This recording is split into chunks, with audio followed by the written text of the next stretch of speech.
Okay. Hello, welcome to the Conservation Commission. Today is Thursday, February 13th, 2020. Got the wrong year here. This meeting is being recorded and it will be posted and made available online. We'll start with a roll call of the members. My name is Carl Hummel. I'm the chair. Bob Sweet. Leah Whiting. Tim McCarty. Mike Mandolin. And our conservation agent. Next up on the agenda is good and welfare for the public. This is an opportunity for people online or in the audience to come up and speak on a matter that they wish to bring to the attention of the Conservation Commission. We would not take action on anything that you bring forward, but we would think about, see about whether it was something that we wanted to direct our agent to investigate and bring back to us for a future meeting. Is there anyone who's interested? Okay, I guess you're all here for other business. Might be Peter coming, so I'll wait and see. Or Susan.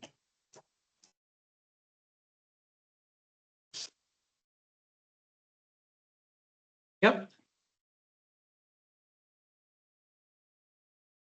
Over there, I think. There's a. Oh, Susan, Susan, okay. Take over to the top. The bestest buddies. Peter Coffin. Okay. Next item on the agenda, public hearings. Notice of intent for 27 Pleasant Street, DEP number 218-0860. Fred Layton. It's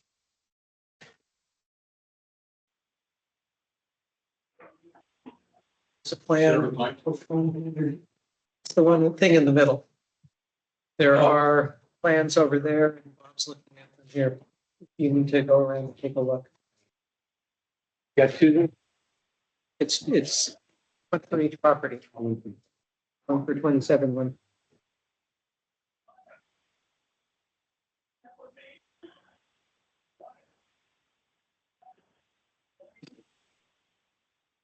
The vice chair. Here, have a sign. Okay.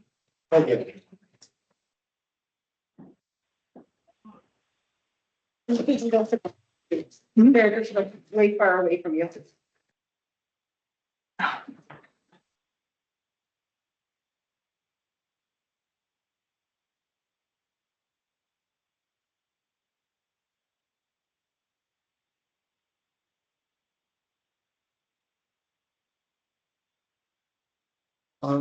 Before you begin your presentation, the procedural comment.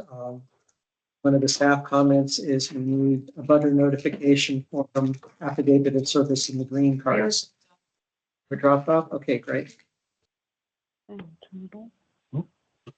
that for both parcels? Yeah. Okay, take it away.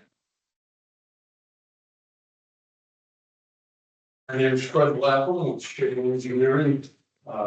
We designed these two lots for the estate of Wayne Cox, Pleasant Street.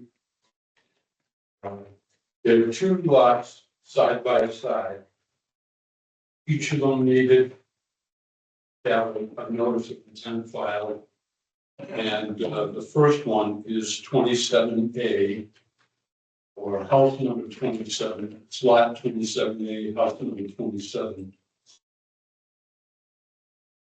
This lot is located on the northern side of Pleasant Street, approximately 400 feet from the sideline, going towards Millwood. So it'll be on the north side. And right now it's a field that's overgrown. It originally was used, and if you go to the first sheet, shows both lots together. And this was just another piece of grazing land to use for the house. And it's come time now where they're taking this parcel and taking it, liquidating it for the estate. And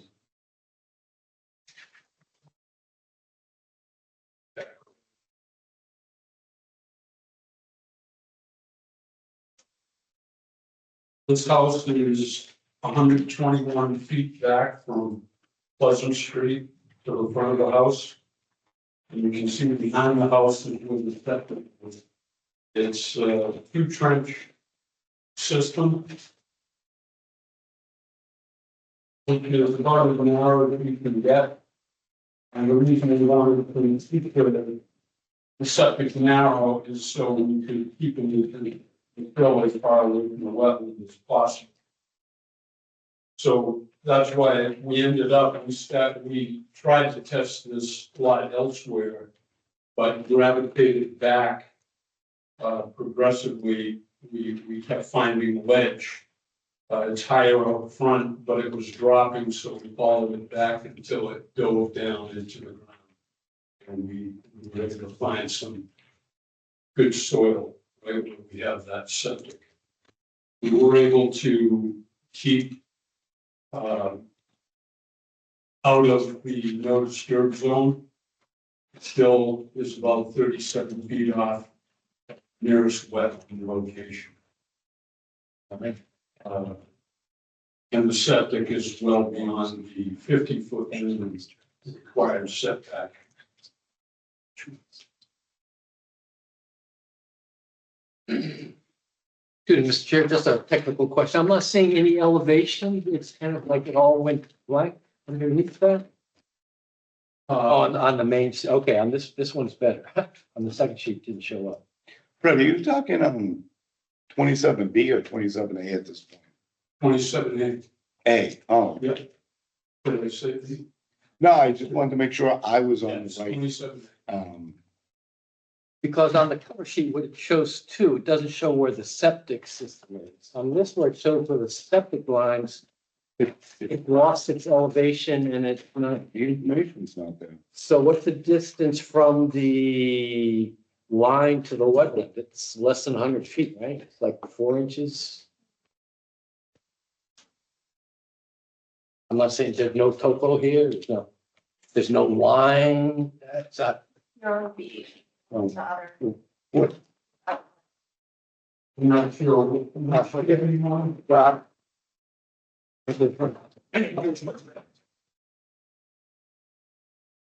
don't do Same it. thing in the last session. You have one for 27, whatever. Okay. Thank you. No. So we have part of this filing is the filing in the next part. Because we have work next to the area that is priority habitat, endangered species, the species being, Don't say them, please. pardon me, Please don't say what they are. serious? Yes, you're not supposed to say on a public. Is it a plant or I had no idea. It's there's creatures. it's a creature? The reason is because otherwise people may say, oh, there's a rare spotted something or other. I will go and collect it. And Oh, okay. that's why you don't want to say it in public. Is that a law?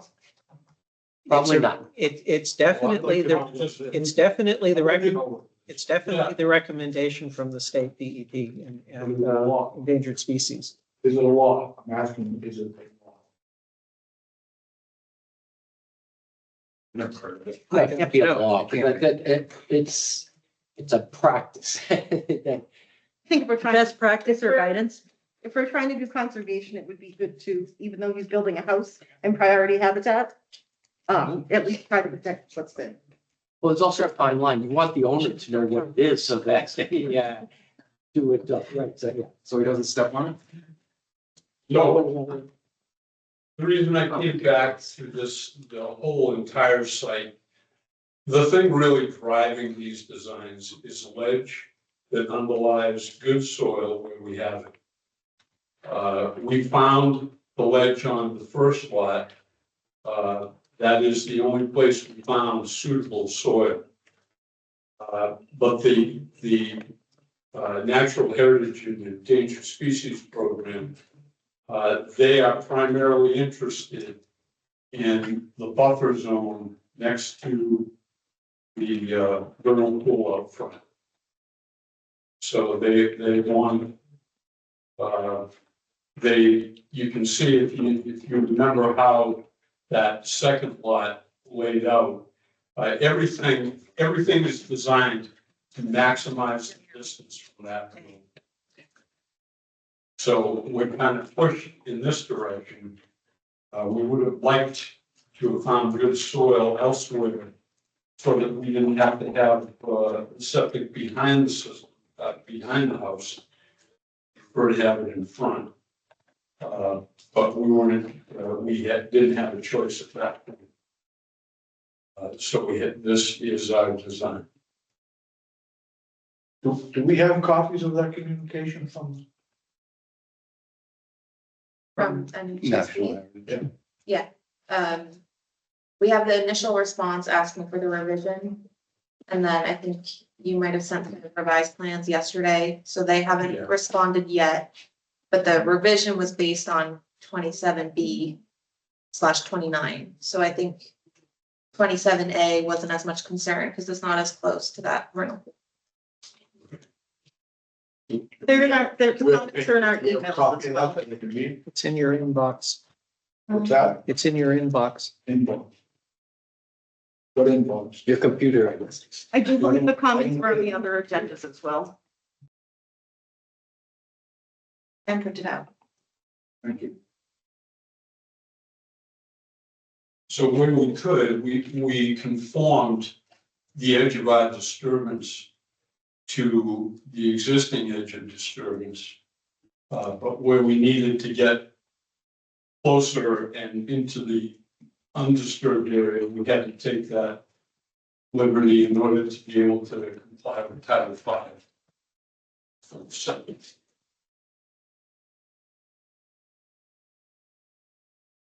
If anybody has any more questions. I do Well, remember by the that. chair. Right. What was their criteria that made you want to have to move it over? We knew that it was a potential pool. It's a much higher quality wet go down in there compared to the one out back. This one is, it's an old farm pond, actually. But I'm sure that there's plenty of critters out there. So they basically had me take everything and move it as far away from the wetland as possible on the next one. But I don't wanna, see, we have 2 permits under the Okay. Wetlands Protection Act, but 1 permit. For the whole property? For the whole property for Nesbrook. For the Oh, wildlife. okay. So it's a little tricky there. You kind of want That's what I'm bouncing back and forth, trying to make sure we're talking about the same property at the same time. Well, it brings up the situation where some wetlands are more important than others, right? to, oh, yeah, It's, absolutely. Originally, the plans weren't made for the wetlands, so you revived them because of that, because of national heritage. Yeah, and a lot of wetlands in this area are really caused by the original creation of roadways and cart paths. The wetlands, I mean, it's hard to think of one that you don't drive by and realize the road you're driving on actually created that. I do disagree that it was overgrown. I was out there and I saw lots of native plants and lots of important pollinator species. So it's not an overgrown area technically. It's an area you'll be clearing. Oh, yeah, there's a clearing. Is that what you're talking about? No, I'm just saying, you said it was an overgrown parcel of land, but it's not overgrown. It's got good stuff in there. Oh, yeah, awesome. yes. What was it before? It has periodically over the years been used for cow grazing. Peter walked his cows from, Peter, oh boy, chairman of the planning board. Okay. Peter Dent, thank you. He used to mow. And, the cows came through there and they used to just meander through. And he had more fields over by Russell Cobb's. So it was a field, Yes, now it's overgrown. it's coming over, It's a meadow. the edges, It's a pollinator meadow, Just fill actually. It's a pollinator meadow. yes. Do you know how long it's been since they were running cows through there? There have been cows since I've lived in the area there. Yeah, they weren't there much, but they, I don't know. Years ago? So, I've been here 10 years and I live in that area, so. How can you see them out in the forest? You can't even see inside, depending on the tree. I've walked that street many, many, many times. So No, it's so. I'm not even sure. Are cows relevant to the questions that we're asking, or are you just curious about it? Well, everything's relative.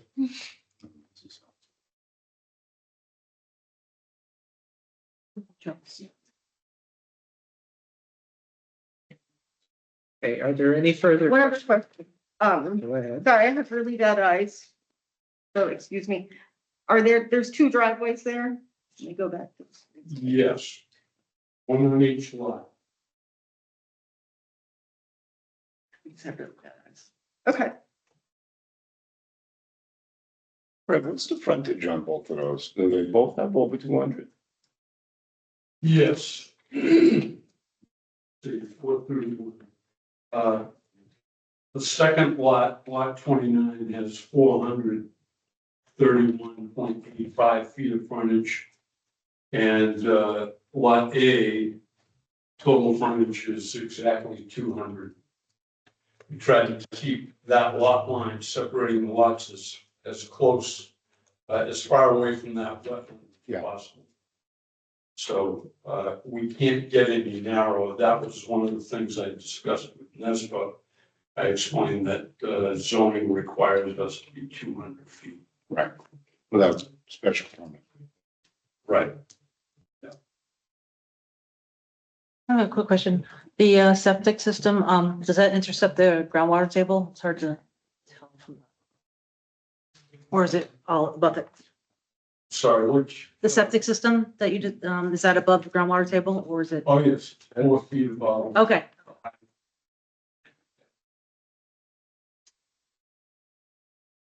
Any further questions? Okay, there are three procedural things I'll bring up. The first one is that since you sent the revised plans yesterday or earlier this week, the state agencies haven't had a chance to review them. So I would ask whether you're comfortable waiting until I'm strongly been told we should not close the hearing until we get the state comments back on your revision. Are you comfortable with that? Oh, really? Because I think right in the letter from NESPA, the determination letter, they said that the Conservation Commission is free to act on the plans if they choose. Yes, and I'd still prefer to wait until they Okay. want to issue additional comments on this. Yeah, they haven't had time, and I just found out today that, this morning, that the reviewer is on paternity leave till March 10th. Okay, well, we don't want to wait that long That's a thing now? necessarily. Okay, so are there other people who feel strongly we should? I move think we forward on should this wait. tonight? I'd rather wait and have a chance to look at these plans a little better and hear their comments before we do anything. Okay, anyone else feel strongly in favor of moving forward? If not, Remind me what the difference is of the original plans and then the revision? The first lot, one we're considering right now, house number 27 Pleasant.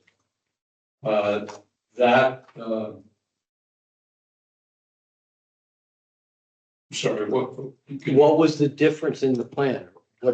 there is no difference. I did make one physical revision to this lot. But because we're showing some of the structures on the adjacent lot, we had to revise the plan anyway. But nothing changed in this lot from the original submission. I don't have a problem moving forward. Okay, well, I'll cover the other procedural issues. What you just said ties in with the next one, which is the planning board approved having this set up with the two houses on a single something. I think it's called 81P. However, it's a question of whether we can come up with two separate order of conditions because it hasn't been registered appropriately. We sent an email to town council. We asked our DEP circuit writer if it's possible to do this, and she said, talk to town council. And so we referred them to them yesterday. And this is another thing that we would hope to get an answer from in the next 2 weeks. Do you think it is needed to go on the master deed and it'll follow the process? Right. Okay, The master deed that's required information on the notice of intent. okay, And both lots reference that same deed. Okay. So it's an encumbrance on the entire property. And then when they get a buyer for each lot, they create a deed that will describe this first lot, house number 27, just for that particular person and the other deed. And the reference will be made to the existing order of conditions. so we'd attach both order of conditions to what you're calling a master deed, and then that would get split out. Okay, well, if that's the way it works. The third one is we have a recommendation from NHESP that we may consider putting a special condition about the vernal pool in the front. It's in the motion sheet. The language is, the commission may consider including a special condition requiring the applicant to conduct biological assessments of the potential vernal pool for certification purposes. We may also consider incorporating a special condition that proposed work may only be done outside of the actual vernal pool season. So I will now look and see if people are interested in. I'm interested in that because There are two of them. Okay. Are you interested in one or both? For the special conditions, Yes. yes, I'm interested in both. It's priority habitat. And this is like the third house we've been dealing with priority habitat. And I think as a conservation commission, our job, as it says on the website, is to protect our natural resources. So I want to make sure if we are putting a building here, that we do it correctly and that the damage to the threatened species is minimal and done when they're not breeding or migrating. Okay. Are there other people who feel strongly for or against, or people indifferent? When do they plan on starting building? Well, Charlie Fox is the executor of the estate. Charlie, do you? Sooner as we get through this. So you'll start in the winter? The frost like 2 feet right now. Spring, I would think, as soon as they. That's Oh, when okay. things breed in vernal pools. That's why I was asking, is because that may put you in a bad timing for the vernal pool activity.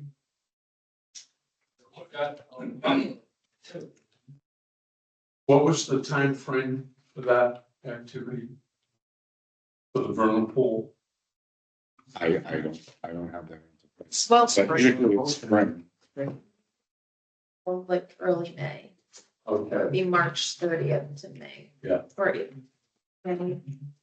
well, it also depends because there's two different creatures that live there and they both have different breeding cycles and migration cycles. So there's that. Excuse me, where's the vernal pool on this plan? It's the round circle of the wetland in front. It's not clearly identified, right? Because it doesn't have. It may be in the It's other on the plan. first show. Well, I'm seeing wetlands, so it's the edge of the wetland is the edge of the vernal pool. Right, is that the green area? So it's, Edge of priority Is that habitat? this area right here? Yeah, the. Yes, this whole area. yes, And it ties into this? all connected. Yes. yeah. Okay.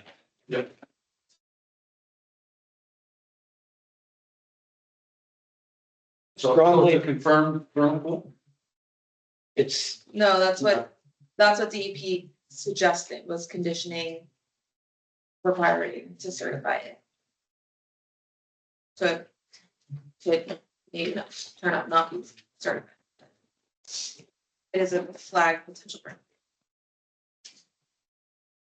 So we're going on the assumption that it is with respect to what, and again, this brings us over into the second lot, and we're still on the first notice of intent. I don't Sorry. think National Heritage would have stepped in if they didn't think that it was a vernal pool and that it was priority habitat. Right, well, we're treating it as it is. That's just with the assumption. And we will be required to do an additional plan that will be recorded in the registry of deeds. That will show the edge of disturbance for that second lot. They really want it nailed down and they want it marked. So, that is additional work that we'll be doing before this. Is that, will there be a wetland scientist doing that work? Well, yeah, the same wetland scientist, Dusheng Wang, he was the one who did this. I mean, 27 and 29 are close together if he's looking at that vernal pool and stuff. It's the same area. Yeah, I don't see why it'd be an issue to do that on both. Just make sure. I'd like to do something kind of unusual in parliamentary terms. I'd like to put on the table this particular property and move to the second one. The second one is the one much closer to the vernal pool, and it is almost certain that we will be not closing the hearing for the second property tonight. There's a possibility we may close and issue an OOC for this property, but I believe we need to discuss the vernal pool aspects of things, and I think we can do that better with the other parcel. Yeah, there's a. So are people comfortable with I'm putting this on the table and we skip to the other one? Yep. Yeah. Okay, great. So we will now move to the public hearing for 29 Pleasant Street, DEP 218-0861. This one, there are more significant DEP comments. The procedural one, they had requested additional analysis and site photographs. Were those sent in yesterday as well? I didn't send the site photographs. I couldn't get it. I haven't got an answer from the backup for the original reviewer. And I just asked her, if, does it make sense to you jumping into this now, beginning, or should, it is about 4 weeks away, but I don't see it going any faster or something. Right. Okay. I just haven't done it. Okay, so that's another reason to have this particular parcel continue to work through the paperwork and coordinate with the state. So can you now talk about this parcel, which is going to eventually be called 29 Pleasant Street? Yes. We went through a major revision of this lot. After talking to the reviewer, he said he characterized how he thinks the permit will go. And he said, do a good job on getting that disturb line as close to the buffer zone, the edge of the buffer zone as you can. And we did. It's no longer an entrance garage. Now the garage is facing forward, facing the street, which allows us to shrink that design laterally, left to right. So that changed the driveway, that changed the sloping for the house over here. We were able to really pretty conform it. You have to be careful what you're looking at on this plan. because the edge of woods, the erosion controls, the proposed edge of woods, they all follow within about 7 or 8 feet of each other. So it's we have an elongated intrusion into the buffer zone, but with extreme care, I will say, we took the septic, we turned it at 90 degrees the way it was. So we have really substantially conformed our disturbance to the edge of that buffer zone. Are you out of the buffer zone or slightly? We're both. We're out of the buffer zone in some area. We have about 150 feet here where we're and that's the front portion where it's our disturbance is 1,454 square feet within this area of concern. So we've greatly reduced, if you compared the original to the new one, you can better appreciate what happened here. Okay, here's the question I wanted to ask for this property and not the previous one, which is why I did the parliamentary rigmarole. The recommendation from the state agency is that we conduct an assessment of it to determine whether it is a actual vernal pool instead of a potential. It sounds like you are agreeable to saying, nah, you don't want to have the assessment as far as you're concerned and you're okay with us doing, you're okay with it being treated as an actual vernal pool. Is that a fair statement? That's how I understood my conversation. Okay, and what about your conversation with your client? Because what would happen, I believe, is if we're going to stipulate that it's a real vernal pool, we will add those statements to the order of conditions that will get written into the deed that will have restrictions on the property. And that would include when they could do construction work or moving and not do it during the vernal pool season in the springtime. Is that something that your client would be comfortable with?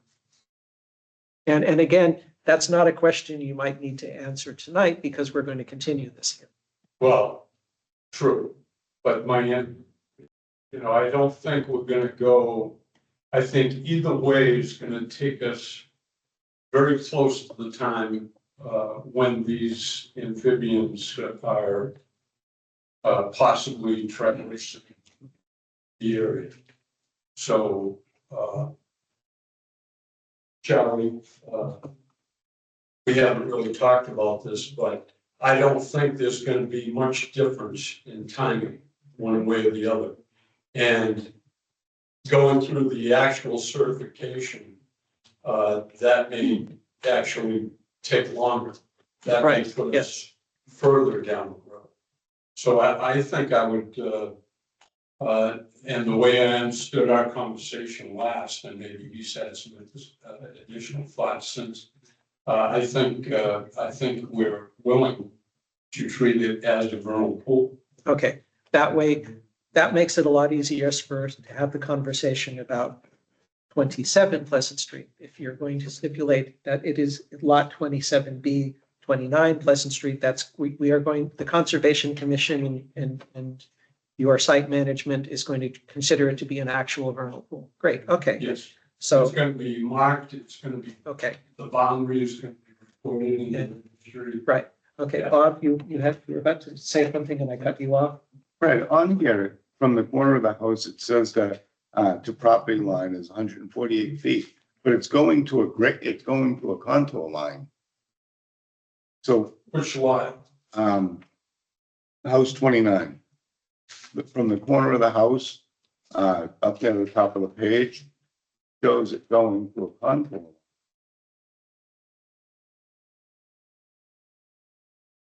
I think it's, That's I not think it's one just pointing beyond, because Yeah. beyond goes all the way. It goes to the Oh, okay. Because that's not 126 feet, that's all. Mr. Chair. Yeah. I understand the intent is to keep it as far away from the vernal pool as possible. So why do you hold the driveway 12 feet off the sidelines? Can't a driveway be right along your sideline? Why are you? No, you have to be 10 feet minimum Says who? zoning.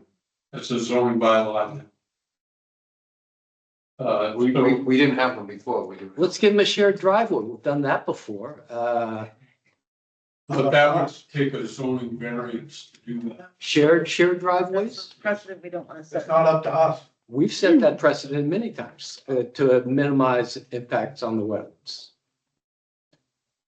So is this recent, Most of is this that- recent driveway? That setbacks? driveway is actually, except for one place where it's about 4 feet wide and 100 feet long, we're outside the buffer. Right, I was wondering just why not to do that, because, but if you gotta stay the setbacks, I don't know, it's new to me, okay.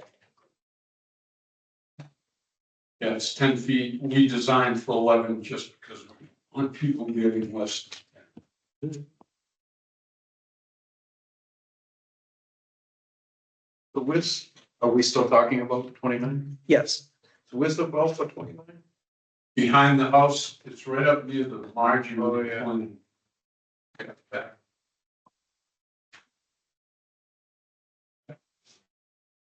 A little detail around the well, but that would be a standard special order condition. and we can discuss that when we're Okay. continuing. So we are going to be continuing 29 Pleasant Road. Are there other questions people want to have between now and the next time we review this? Just interested in what National Heritage has to say. Yeah. And that's what we'll find out, one way or the other. Okay, so I'll entertain a motion to continue. I'll make a motion to open the public hearing for 29 Pleasant Street, DEC number 218-0861, until the next public hearing on February 27th. Is there a second?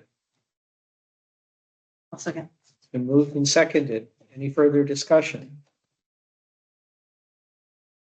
We are all here, so we can do a roll, if we can do a voice vote for once. All in favor? Aye. Opposed? Chair votes aye, passes unanimously. Great. We will now take off the table 27 Pleasant Street, DEP 2180860. So the DEP has recommended that we add 2 special conditions for this particular site. My question would be, is this site far enough away from the pool, which we are now declaring to be vernal, that construction work could take place during the vernal pool season? I'll ask And people. this can migrate up to 2 miles. Okay. The problem is that we're dealing with 2 species here, and they Okay. both have different breeding and migratory practices. Okay, so the whole You're point, looking at migration either sometime in March or sometime in October. okay, so if there was earth moving and construction work and maybe pile driving to get rid of ledge, that would disturb the habitat. Okay, so it sounds like we do need to have a restriction that there be no activity on 27 Pleasant Street during the period. Is that, Fred, is that what you think is likely as well? Yeah, they're likely, it's a time Right, restriction. I think it's gonna make sense with the permit, the path of the permit, what we have to accomplish. So that, I think that's fine. Would Disheng be the one that would be supervising this, or? Probably not. Nothing. he doesn't need to hire Deshang because we're all agreeing it's a real vernal pool. We don't have to have Jake. Right, but A lot of times, like when we did the well digging for the town, they had somebody there that was knowledgeable about these creatures, so that they would make sure things were done the correct way. If they're doing it outside of the amphibian breeding migration species, is that necessary? Well, there's 2 times a year that this is gonna be backwards. Yes, one of the things we would want to, one of the things that will go in the special condition is that Isabella and perhaps you would research this particular periods and write down the restricted times, whether it's just in the spring or whether it's twice a year. Make it subject to that then, is that what you're saying? It's subject to the time frame? We would write in a special condition saying that work may only be conducted outside of the active vernal pool season, and Isabella would research what those periods are and include them in the specific language of the condition. NHESP might condition that themselves though, Okay, but. I mean, I can I help don't- you, if you need it, but I think national heritage is far I know one of them, exceeds, yeah, I know, but, one of them goes to the uplands. yeah. These, I'm not sure about that. these permits usually, I mean, it's gonna take a good year to get a house. I mean, you could add, Get everything. You know, I think we're talking about possibly us, we're gonna be almost done, but not quite. With that second lot. And even with this one, with the driveway. It's a 3-year permit. What happens when you're restricted? Is this for the initial tearing up of the driveway in the house area and the septic area? There will be some residual things. It takes a couple of years to grow a lawn. So there will be some more minor activities on the second season than on the first. The first will be absolute. We don't break out ground until time allows. you I could think your also, question is what further restrictions might be in years 2 and 3 in that same time frame. Well, But you're not gonna want to stop. I'm not just recognizing these permits, I mean, you know, if someone's building in June and they don't quite finish or they're trying to deliver it by Christmas, there's gonna be additional cleanup things, work that's gonna be done around the driveways and the grass areas. They have to be maintained, but it's not the same stage of construction. So we just need to be able to wrap up the project. That's all. you could condition that you want to retain an environmental monitor or wetland scientist to do inspections prior to the breeding season and make sure you're in a condition that's, you know, that you don't have It's probably a biologist that we're looking, more an environmental biologist, but yeah. is this something the Concom would pay for, or the applicant? that, I mean, that would be right. Okay. I mean, I it's think within your that- right to condition something. I think some of these concerns will be addressed by NESBA too. I mean, they haven't come out with the full determination. So it's probably just a good idea to wait and then we can hear from town council on the permit thing, just in case there's anything sticky there. Okay, so I will take that as a motion. I will make a motion that Continue. we're continuing 29. Why not just get it all done? Okay, is there a second? I'll second. Okay, now we'll have a discussion. Do people want to continue, or are there 4 people on the committee who want to do this tonight? I just think it would kind of be neater, because you're not gonna be starting one sooner than the other, right? So, Maybe you could, depends on the sale of the property. okay. But couldn't it wait until we hear from the people who know best what sort of restrictions they're recommending that we might consider? Because I am all for a special order for limiting the time worked. So in order to get that wording right, I don't think we could take a stab at it. I would feel more comfortable getting wording from the heritage people so that we do Yeah. get it right. And I don't want you spending money that you don't have, hiring to Shang, if it's just something pretty simple. So, Or if it's something that the state agency is going to tell you to do, and then you don't have to hire them to. Right, Okay, the idea that was floated to me by the reviewer at NESPA was that we can do this the hard way or the easiest way. And he just explained to me that if we say we don't, well, we're gonna try to get as much out of this property as we can, then we'd be doing a wildlife habitat evaluation. It's a much longer process. It involves a lot of man hours. Or he said, if you do a good job of conforming your construction to the buffer zone for that wetland, then we can forego that. And we would have a plan still recorded in the registry. It's still gonna be marked out in the field, but we don't have to go through all of the other Yes. stuff. so it sounds like you got that and we're So- working for you, but we just need the wordage for that special order that they've recommended that we consider. okay, so, any further discussion on the motion to continue? So why couldn't you approve it pending, any conditions that NESBA may have? We can, but we're not supposed to close the hearing until. Can I ask you a question, Fred? How long have you been, dealing with NESBA? How long have they taken so far from the start? Well, they've been good. When did you file with them? Roughly. We filed in October October. and the revision was submitted yesterday. So you submitted on October. When did Lisa come back with their comments? Their letter, they have 30 days or 60 days to respond by law. So they responded November 22nd. Okay.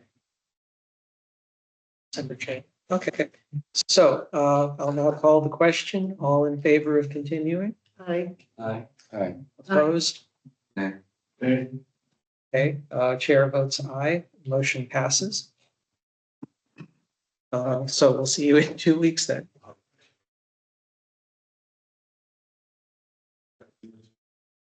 Yep. Next item on the agenda, request for determination of applicability, 133 North Avenue, number 25-001. Isabella? At the last meeting, you all continued. Yes, so we are continuing this. Yeah, or it was continued. Yeah, we don't need to have another motion because we agreed it would be scheduled 2 weeks from now. Make sure all the personnel were. We'll now move to agenda item number 7, request for determination of applicability for 8 Sandra Circle. Come on up. MEN number 25002. And Nice seeing you, Fred. Good to see you. this is the documentation for this particular. You have one of those over there? Yes. Okay. Isabella and I went out earlier this week on a sidewalk. So he was able to show us the current status of the work and the things he was proposing to do over the next couple of years. So Yeah. basically what I said. So basically, as you can see, she kind of pulled up, that was the best rendering that I kind of come up with, for my property. So what we're here for tonight is just kind of, on the back side of it, kind of standard circles upside down, but starting on that S. As you can see, there's like that existing barn, it's the one that's pre-existing, I believe that was the 18 by 28, and then just the stone wall, the dotted line, that's my best measurements, kind of with the snow and stuff like that, where we kind of rebuild the stone wall. And then, of course, the solid line beyond that is, again, my best measuring, as far as the, property line goes. Basically, what I'm trying to do in the next, couple of years is I just would like to kind of restore the barn like we were kind of talking about today. It's kind of rotted the back wall just because the stone wall was kind of falling apart. Erosion and stuff that built up against the wall, so that's kind of rotted. And I think based on our last meeting 2 weeks ago, I think you guys all recommended just doing grass seed.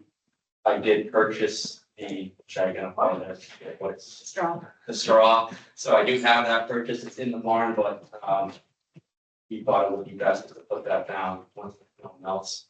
I think it would be the best if I put it on, so it's obviously snow currently. I forgot something important. Could you introduce yourself and the person next to you? My name is Shane Corey, and this is my father, Michael Corey. I'm Michael Corey's dad, and I helped him a little bit with some of the work, and I just was coming along, this is simple one tonight, and if you have any questions that I can help with as well. Okay. There are two different things that we are going to be doing, and I think we can do the first one should be quick. The first one is a negative to make a determination for the work that has already occurred. So could you describe the work that you've already done that you're retroactively asking for permission for? Yes, basically, like I, said 2 weeks ago, I do apologize because I didn't reach out, so like I thought, obviously, based off of my email that you responded to. But basically, what I'm asking for that I've already done, there was an existing horse paddock with a fence that was pretty much just brought down just through time with weathering and then a lot of branches and trees that fell down, so I removed that. There was a lot of brush clearing. There was 3 or 4 large trees that came down just through Mother Nature through the wind, which I kind of showed you guys today. There was just a few trees, smaller trees that I just kind of took down, obviously that I could just do by myself. On the drawing, you can see there was I kind of dotted it out where there was a good thing, it was kind of like a 2-car driveway that was paved. But just the way that the erosion was happening with the wall being just, kind of falling apart. That I removed and I just put in just the crushed stone, just a little bit larger, so it kind of just fit. I have, just some of the trucks and a couple smaller stuff that I have inside the shelter logic. Okay. Isabella, what was your evaluation of the work he just described? Is that something that would negatively impact the wetlands? I don't think so. So when the subdivision went in, there's an intermittent stream running through this not cleared area that goes into a culvert under Sanders Circle into the underground drainage easement. And so whether it's an intermittent stream or a drainage ditch, I feel like we don't need to have the property owner delineate the stream or wetlands because I don't see impact to resource area. Okay, for the work that he's done already. With the crushed stone So- driveway, no. Questions from the committee on the work that's been done? Is this, are they lot 11 with a drainage easement? On the property to the left of that. To the. Yes, yep, right there. But there's a drop This is the easement, entrance. And then the or it other goes side. underneath and then goes out. Yeah, it goes under the. Is there like a pipe the whole way through there? Through my yard, no, it just starts. It just goes up there. It just starts out about a couple feet, and then it just goes on for, I'm assuming 60 or so feet, just beyond his yard. Yeah, Yes. because the stream is coming down this direction through the property, so this is Shane's house and cleared stone area is now here. And the drain is discharging Yes. into wetland on this. Any further questions from the commission? Okay, again, this is only about the activity that's taken place so far. Is there anyone in the audience or online who wishes to speak on this matter? Okay. Now we'll move to, if you could, based on that, we would be saying, giving you retroactive permission.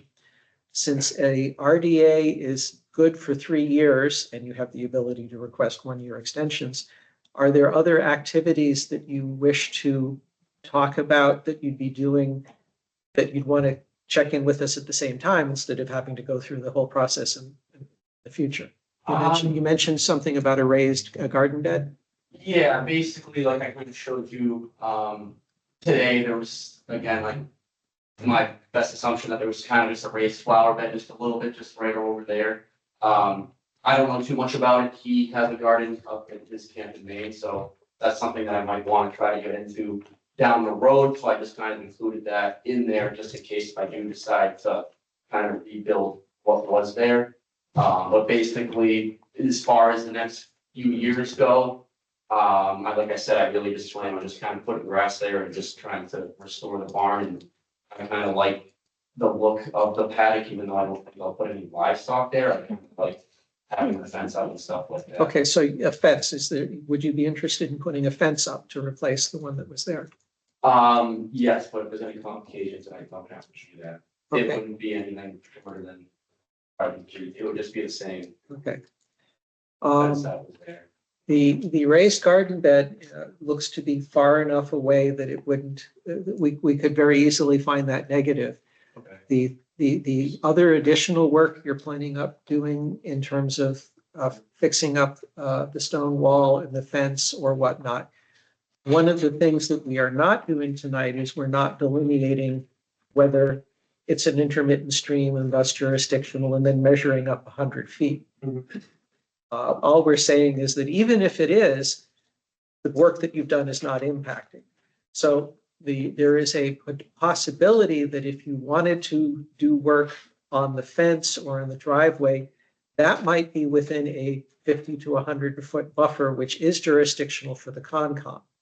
So what I would say is, if you are interested in doing that kind of work, that you come back and work with the agent, and then we can discuss whether we want to have that inspected by a wetland scientist to say, is it a drainage ditch or an intermittent stream? I believe one of the factors is there's no upland wetlands, and that changes the rules somewhat. So in that case, I would be comfortable adding, yes, feel free to go ahead and raise bed garden, but work with the agent on the other activities. Okay. And Isabella has written up some of those things in the motion sheet if people want to turn and look at that. I would say other activities as in like paving a large area or barn or shed or in addition to the house, or Okay. that's when you would want to look at having someone delineate wetlands, so you know exactly where they are. But the work you described, low and see and those kinds of things, I don't think are.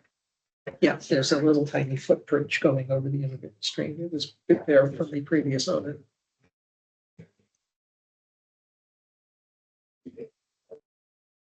Yeah, the only thing is just, I would just like to retain my. Yeah.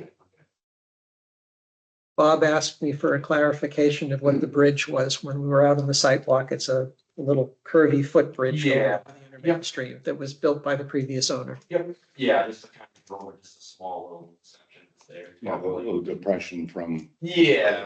Probably. Yeah, it's probably 10 or 12 feet in length. It's kind of neat, we want to keep it, he wants to keep it, it's kind of a neat little feature. I don't know how often it actually is a stream, but if it is, then you get over the stream when it's there. It's kind of. Right, we put flowers, there you go. Yeah, it's kind of neat, walk over that and you can kind of walk up the barn. It's, he wants to keep that as is, it's kind of really neat. Okay.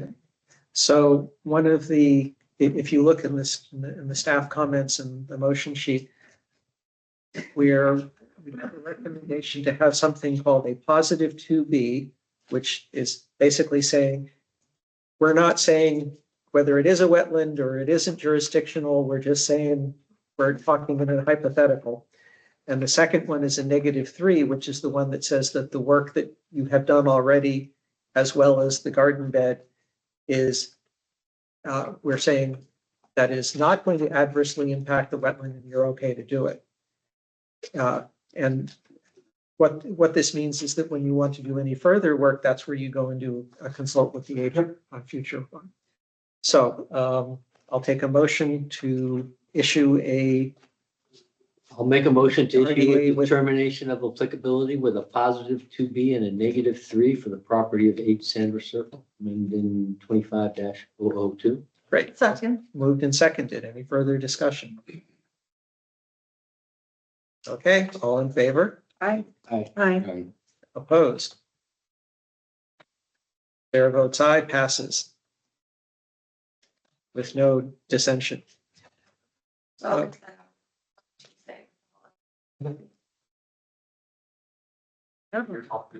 Yep. Things are coming in.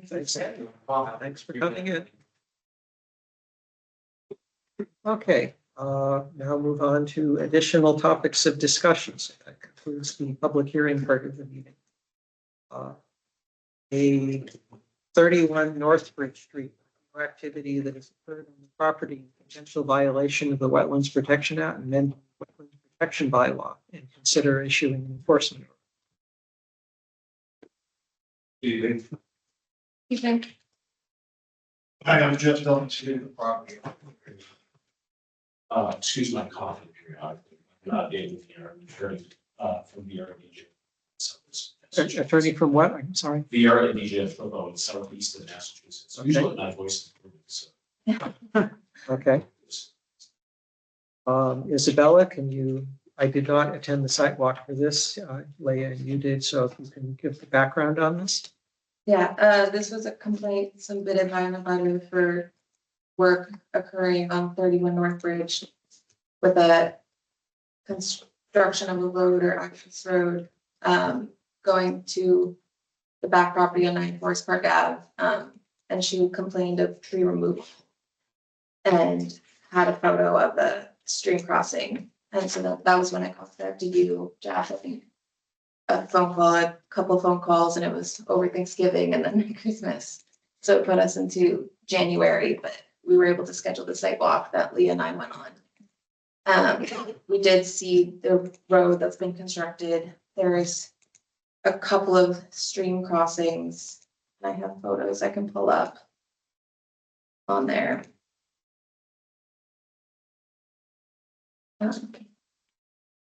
So there's construction of 2 stone archways at the wetland resource area, intermittent stream potential.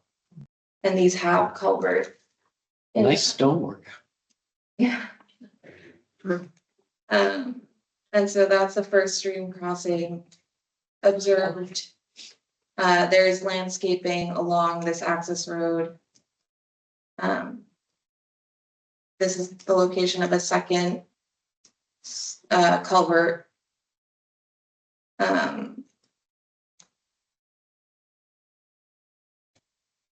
Pretty long road. There's third culvert observed. And here you can kind of see the topography of what I believe would be to be a wetland, kind of the pit and mound topography. And then Now that one looked old. Can you tell me? The modern pipe with those rocks, is that new? Did you build that? I hired somebody to fix it To fix it. and, it was April 2020. And, there was a bridge crossing there. I used to walk the property because I live on 9 Forest Park Drive. And behind there, it's all woods. And, I'm very much into landscaping. Frederick Loft Homestead is kind of like my hero. And, I've only had 100 different varieties of trees and plants that are planted on my property. And, a lot of stonework. And so I would walk that, and, one of my main reasons was my folks were elderly. And I wanted to maximize on that home. He worked at the telephone company. And there was a path there that I used to walk up and down.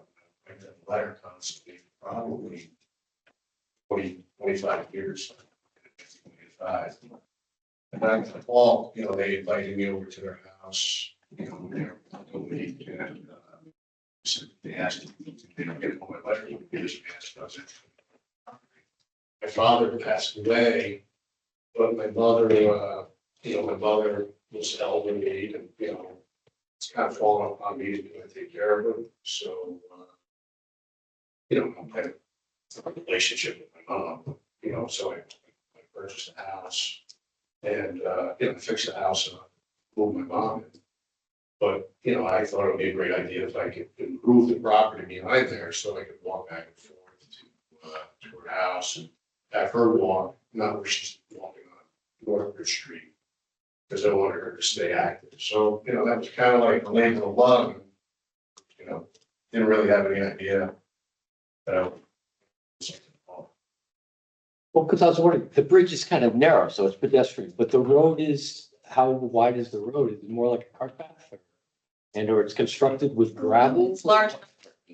There was, there was, It's gravel and rock that have been filled in. there was, and you sent me the whole aerial photos, but there was some, that old road there with tire ruts and tracks, and, that's the path. An old cart path that you improved.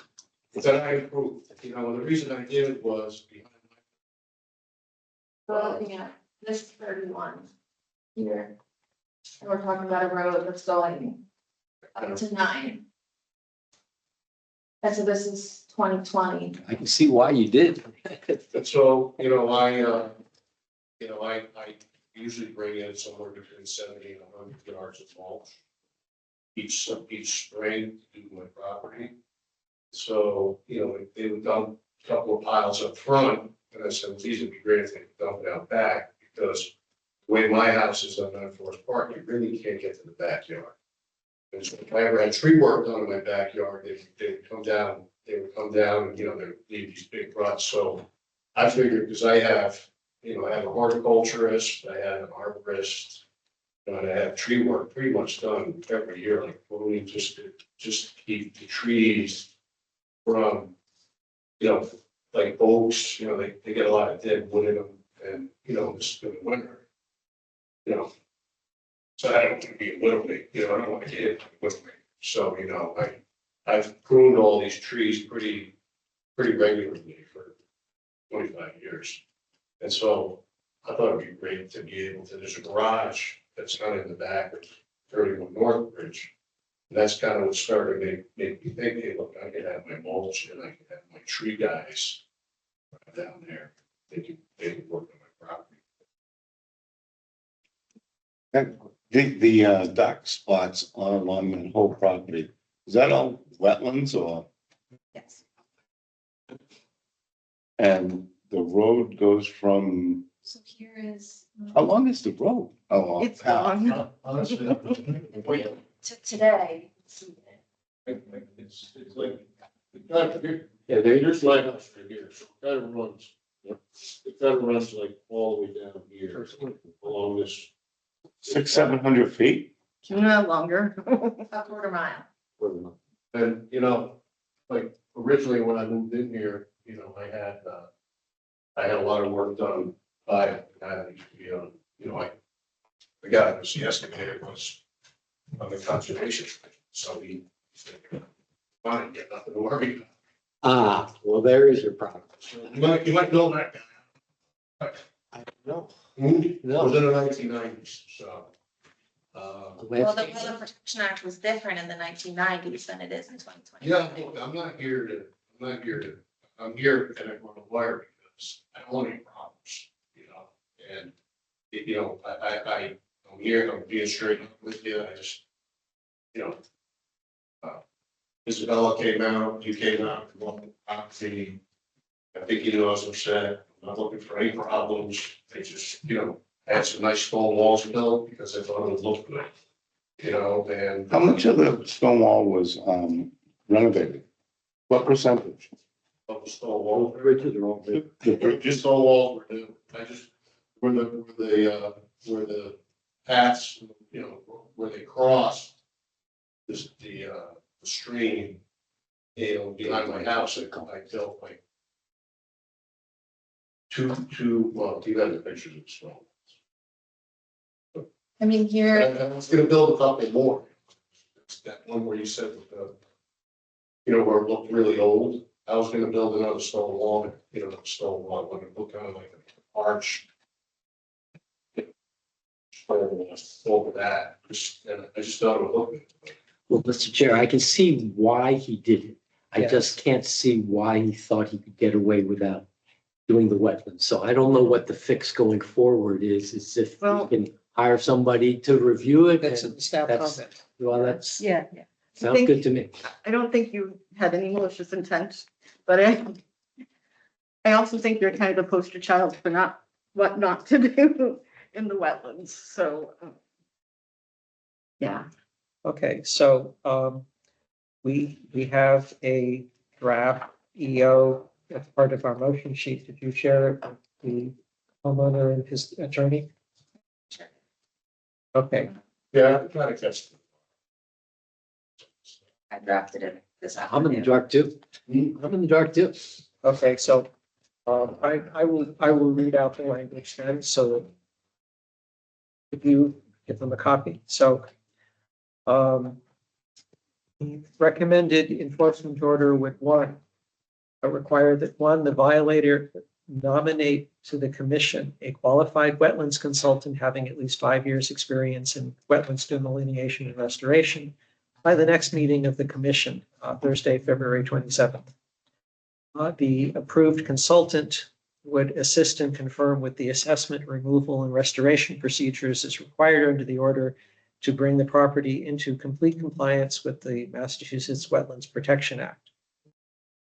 Second, the enforcement order would say that a wetlands resource area impact plan should be prepared and submitted by the homeowner and the consultant to the commission no later than March 27th, 2025. That would give them a month to work on the plan.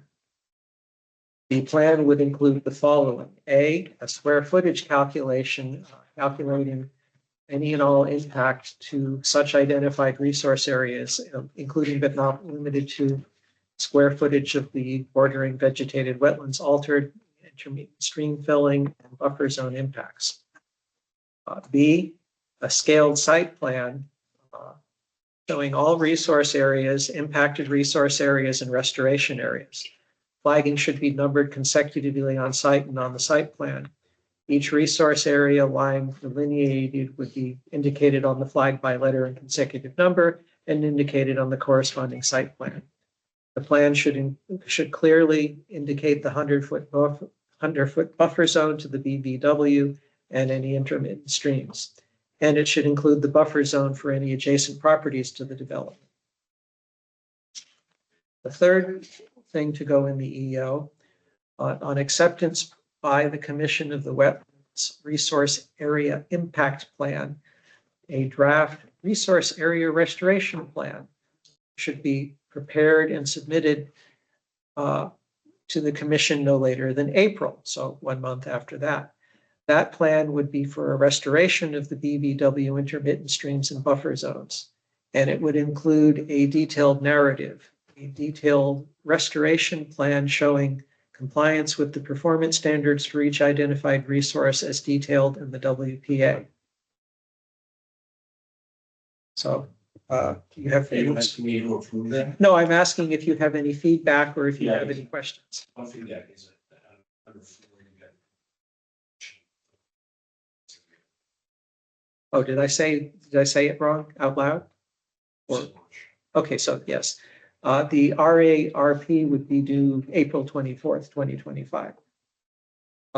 So my first question would be, are those timelines things that you believe you would be able to meet? Until I call 5 people who qualify and say what's your available. Suggest, based on your response to that, I'm sure we could say this is the agent, these are the timelines that you would Okay, likely get some kind of issue. okay, so, One of the reasons I came here is I will be here on the 27th. okay, Here at the end of March, I'm gonna be in guess I have to change those. No, Well, no, you could work with him, right? and You can do remote, we do have remote access. remote. Okay. The agenda that gets posted the Tuesday before the meeting has a phone number if you don't have video on your, if you don't have the ability to do video on your phone or on your computer, or if you log into your computer and bring up Teams, you can participate remotely. That's what all of those people on there are doing. So. Here it is. So. It's every- Not, we don't want you to do any work in the area. No, that's the way I heard it. We want a wetland consultant to say, what is the impact to the wetlands? If those bridges were of such an impact, you would have to make the argument as to why they. It's there. So the timeline would be, you propose, you and your attorney propose a wetland scientist who meets the qualifications. At the meeting, we would say, yep, that person would spend a month. They would flag the wetlands, and that would see exactly what is jurisdictional for the Concom, and then it would be very apparent where you did work within the 100-foot buffer, within the 50-foot buffer, within the 25-foot buffer. That person would then advise you on what activities would need to be done to bring it into compliance with the Massachusetts Wetland Protection Act, and they would also familiarize themselves with the Mendon Wetlands Protection Bylaw. The state, there's a piece of jargon in here that says performance standards. That's a term of art that is within the Wetlands Protection Act that says exactly what is allowable and not allowable. And the specialist that you engage would be able to advise you on that. So the goal working with them is he would be able to say to you, here's the part that would definitely be against the performance standards. For example, mulch is definitely, you're not supposed to be adding that kind of thing into a wetlands area. The Mendon bylaw says that you're not allowed to do that within 100 foot of a bylaw of the wetlands without, they'll work through, we have a 25-foot no disturb, a 50 to 100 foot ask permission, and 25 to 50, you're going to have to come up with a very good reason before we give you permission. And the specialist you work with would be able to work with you and contact our conservation agent to see what work would be done moving forward. So at the end of the process, if the timeline works out on April 24th, you and the consultant would have a RARP restoration plan, and that would detail what would be able to stay and what would need to be coming out.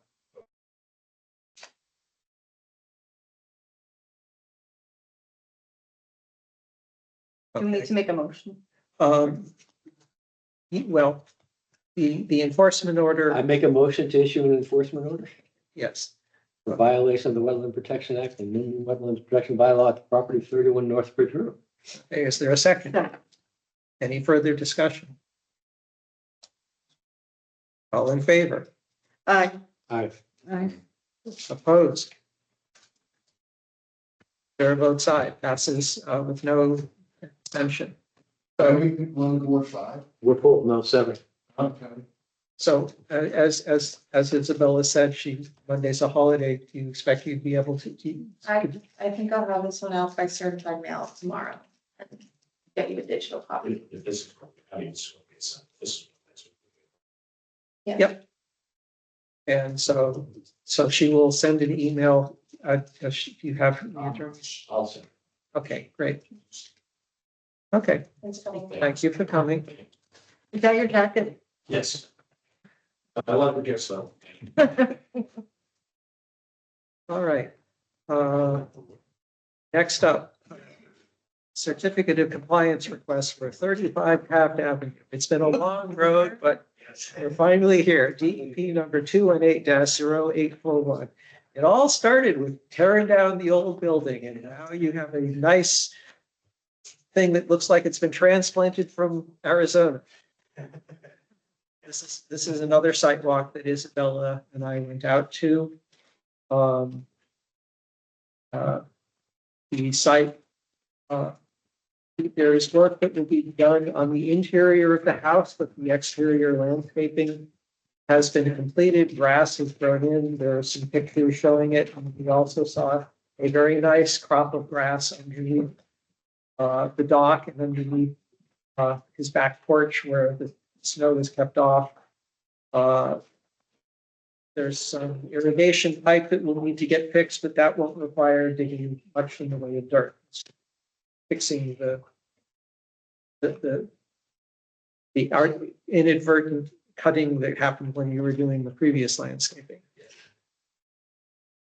Good evening, I'm Frederick Buckman, I'm a general contractor for this project. It has been a long years. He's had a seat to give it a time. Good to see everybody again.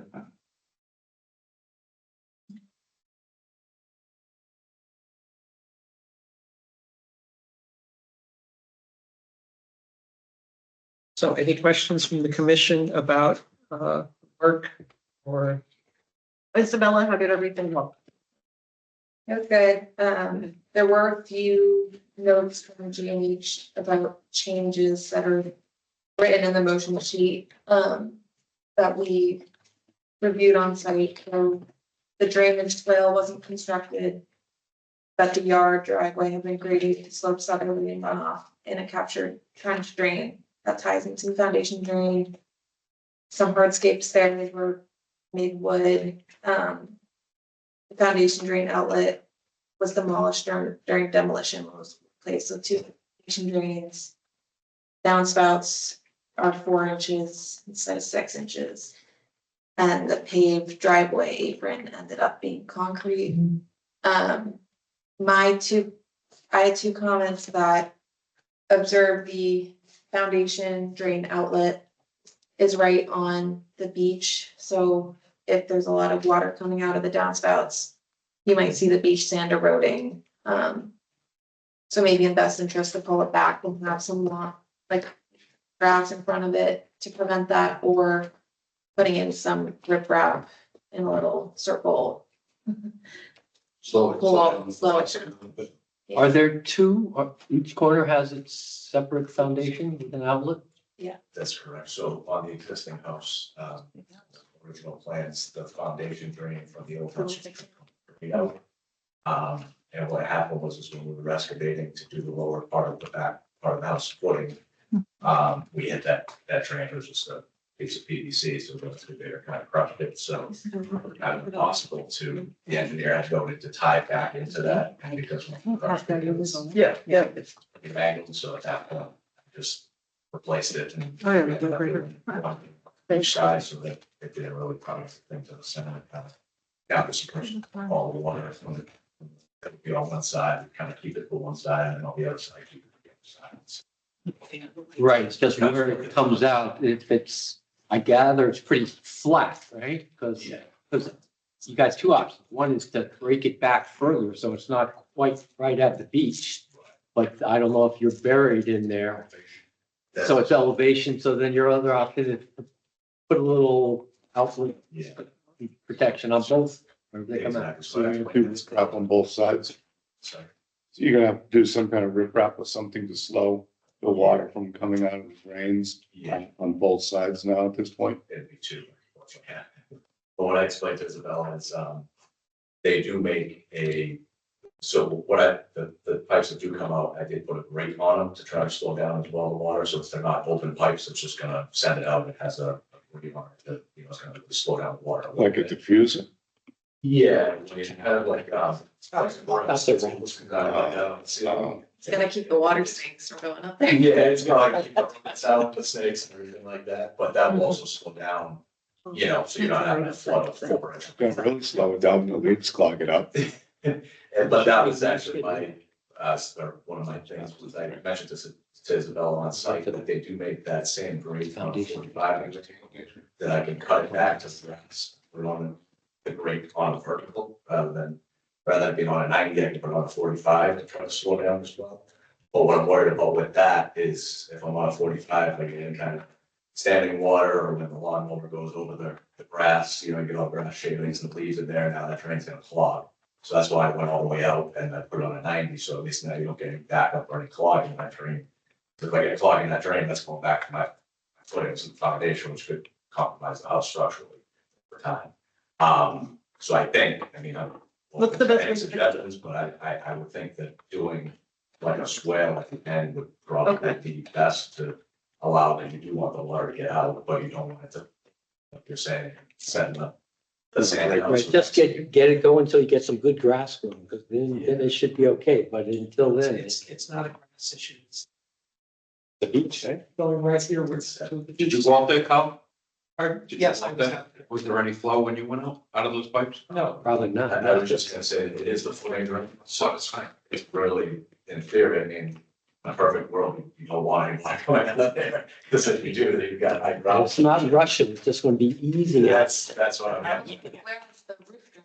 So the roof drain, that's what I want to make sure, if it was your concern about the roof drain and the reindeer run, that is all counted into the Coltech chamber on the back of the property. So all of, I don't know if we could bring up the as-built photos. All of the downspouts at the forefront of the house are all tied directly in underground to the Coltech chamber captured there. So there's no stormwater runoff. So just perimeter drain. It's just a perimeter flow drain that's going there. So that's a beach. So in theory, like, someone should not have a lot of water coming out of it, but have kind of a little bit bigger problems of high water tables at that point. What's in these an elevator? Did you put in a septic system? The septic system was existing to remain, it was put in 2013. So, That was not altered for this project. is it a raised system? It is, no, it's a Coltech system. It takes over kind of the whole left side of the house. That's why the house is. Is that a tight box or is that? No, it gives them some relief on the Coltex, it gives them a foot of relief, so we can put it a little closer to the ground. Use a Coltex system. So And that's the, okay. the septic Yeah, system. I was just wondering about the height, because if you have a raised system, then you got a lot of groundwater. If your system's not raised, then maybe there's not that much water around. septic is right here. You can see how it slopes up. It is raised relative to the grade on the back of the property. If you look at the bottom photo there, these are quite there with, a significant drop of grade and, the bottom level of the walkout is, relative to that side of the yard of the septic. So that was raised, I believe. I actually have the original engineering drawings, that were done by Fred that was just here, back in 2013 for that system. That I believe was put at the established elevation, but it is installed at to keep it out of the groundwater. So I guess at the end of the day, they just wanna make sure that there's no velocity. Are you able to put riprap at the end of the outflow? Or put some stone? Yeah, that's my question for you. I'm not talking riprap, I'm just. I don't mean riprap, I meant some stone. Some, yes, That's what I'm thinking, just like a little, like, I know, like the downspouts, they have those Yeah. splash blocks usually, the plastic Yeah. ones. yeah, shouldn't take much. Did maybe a splash block and then covered it in stone or something, with some slide. Some, If you want to mow it and you don't want to see it, you want to keep It's gonna be on the sand beach. on the sand beach, keep forgetting. There's no, it's- but again. Are we able to- Are we able to check up on this to make sure it's not? Were there any other issues? Yes, that's what I'm standing there for, so. There is a stone wall. Yep, there's a stone wall that's on his property and goes into the neighbors. A fence that's on the neighbors, it's settled. Did you talk with your neighbor about repairing it and maybe doing some foundation work to? Yes, I did, actually, I think they're on, virtually on this meeting. Okay. Today earlier, and inform them about it. As we mentioned on site, the fence is, even though it matches my other fence on the other side of the fence, is actually 37 tap down the fence. But the retaining wall kind of returned, I own that, and both are compromised. The reasoning why it got compromised was not because of this project or anything. It was a storm that happened last winter around this time when we had all that crazy rain. The water level was really high and it kind of washed up a wave and it hit our last piece of their fence and moved the post, actually, went underneath the post, moved it and bundled the fence, all the pickets fell onto my side. And then all that impact also moved the retaining wall and shifted it, so it was a result of a storm. Not a result of any construction of this project. And just the neighbor and I have just not come around to fixing it with everything with the project and everything, but since it's been noticed, I spoke with the neighbor today. Okay, We're open to fixing, whatever we have to do. well, you paid for a public hearing now, and we're talking about order of conditions and certificates of compliance and stuff. A COC isn't a public hearing. Oh, never, you're right. Never, I misspoke. You have a public meeting. So do you want to talk with us about what kind of work you've done, or do you need to do some more engineering thinking about it and then come back to us in the future? As far as the house or as far as the? Just this particular, the wall and the fence area. Yeah, so I think, I mean, I kind of assessed it a little bit there yesterday, and I believe, and speaking with the neighbor as well, I believe their fence is very easily can be repaired very easily. Just need the ground to thaw out, because it's all frozen right now, so we can't move that post to get bent a little bit to get the pickets in, get it back into place. And then it'll look perfectly normal as a fence. So I think their part, it's very easy. I can help them with that. That's something that's not going to be a big impact in any kind of way. The retaining wall I looked at, and it doesn't have a footing underneath it. It's just sitting on the layers of those retaining blocks. So I think what I can do is, I don't want to bring any kind of machinery down there at this point, especially with the grass in and everything. I think because it's not a big retaining wall, we're only talking, I think it's 2 or 3 courses of 8-inch block, yes. That I can just hand dig it from the back end of it where it's being pressured, where it's twisting. We'll leave that, because it's just on the back end, it's just drainage stones, little 1/2-inch stones. I can hand dig that with the shovel down a foot or 2. Take the pressure off of that wall, then I can bend the wall back into place, basically. If I need to put any kind of rebar or something like that, I can do that, and then glue on the top cap, because I think when the water came, it kind of took the glue off of the top cap of the stone, so we put the masonry glue on, get it all nice flush and level, so it's not going to collapse. And then I think I'll be able to bring that stone right back to it, and it should stay structurally sound. Because that foundation, or that retaining wall, that was put in 2013, so that was not part of this project. That was part of actually the septic, which was The retaining wall is 2013. 13. So that has stayed for So 13 years, over 10 years now. It's never collapsed, but we haven't really installed it kind of all. So this would be considered maintenance of an existing structure. So I think Isabella's looking up the details on this. Yeah, Was there a permit with it? that would have been part of the 2013 permit, which would have been under the previous owner. For the septic. Yeah, for the septic, because that was part of the construction of. Are you saying, is there a filing for that septic? Is that what you're asking? Yeah, well, I was thinking the wall was with the house Oh. pre the Wetland Protection Act, because usually you don't put a wall in the water. Yeah, that the wall should go all the way down to the lake. What's the purpose for the wall? For a fence? Yeah, that was related to the, that it was. If you look back at the engineered plan from 2013, I think the first 2 sheets in this packet attached for reference. That will show you that wall, see right there, that it was constructed as a part of that project, and that was with the previous owner. 2013, I had nothing to do with that. Is there a line around the inside of that wall? Yes. Yeah. Yes. To keep out the neighbor's property. So, yes. So it had to go all the way. Yeah, so there's a liner all the way around it, on that retaining wall against, and then I have to do a liner as part of the project against the new foundation. But there's a circular liner that you can see that outer deck, kind of perimeter liner on the Coltex. That I think that's what made me do that design. That was all part of the previous order of conditions. I'm not concerned with maintenance if there's proper care for erosion. Yeah, there, as long as you have some, silt fencing or something, or some hay bales or whatever, wattle. You're in there digging it with a shovel. But I mean, I don't think it's gonna tip over it. I don't think so. I mean, it's, in all honesty, it's been like that for I hate to say it, a year. Because I had it last winter, it hasn't tipped over yet, but, you know, it's just something, again, because it wasn't really part of this project, and I haven't got around to fixing, but I will now, it's become. Okay, Maybe you could fix it during the dry season. Yeah, I just have to do it more in the spring season, because right now it's still frozen. Did I Yeah. get right that it's in the water? no, it's Oh, right, At the high water last it's year. at the high water.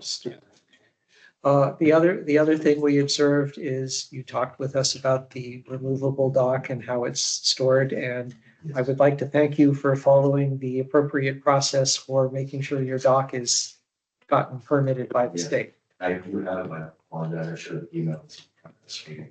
I think I did mention it verbally that I have the pre-application has been filed with DEP for the dock. I have a copy here. I just have to develop they want a sketch, which they're giving me a template here.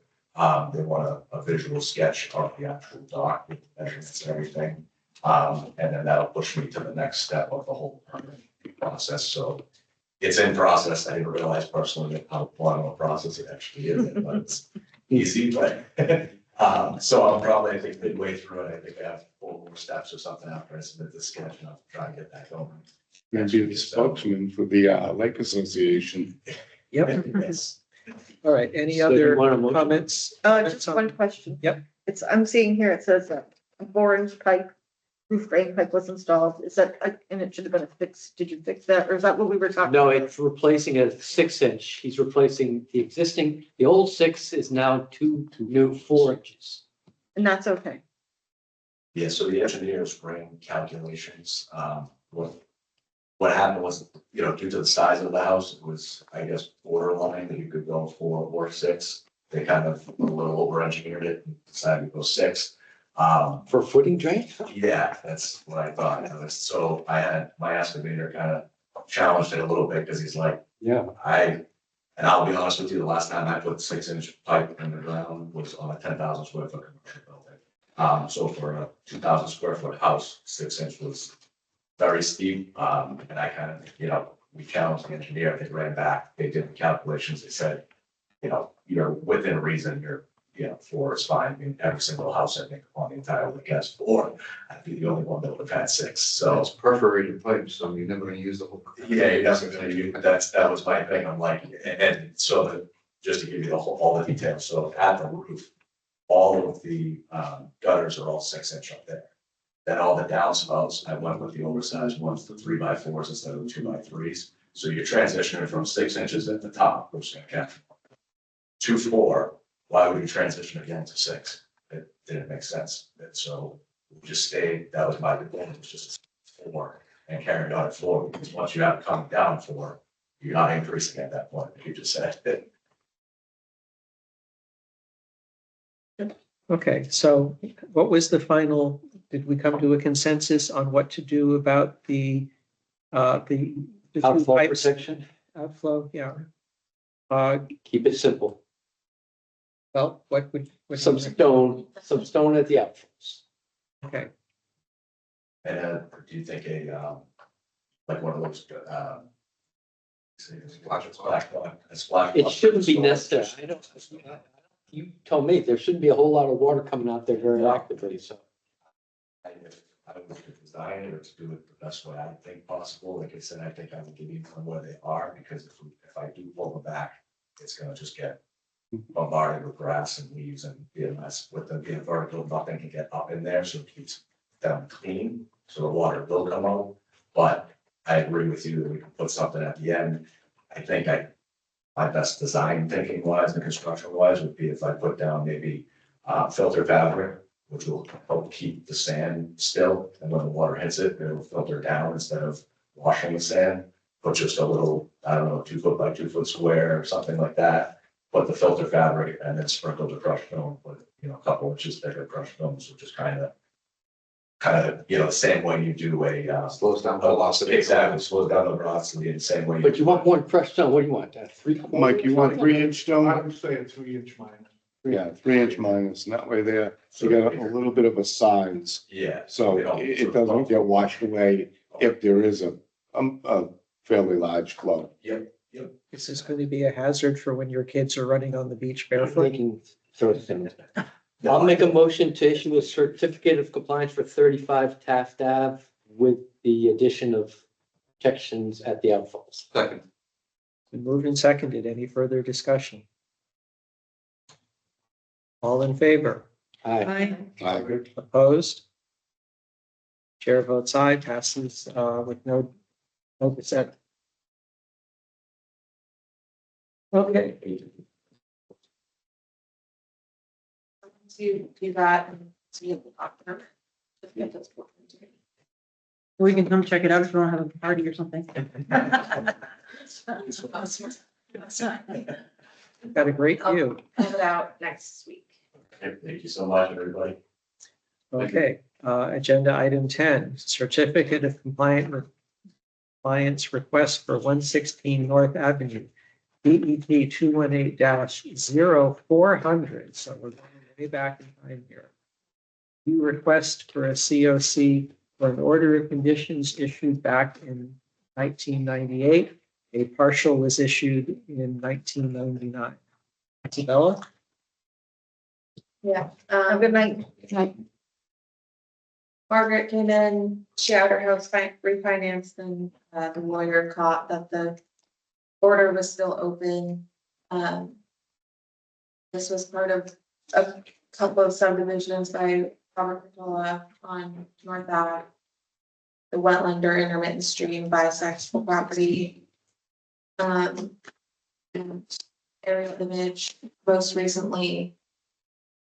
I had August. I mean, it looks. 27 years I ago. noticed it's sad, but it looks to be about 50 feet outside, so Trees. I don't see any change.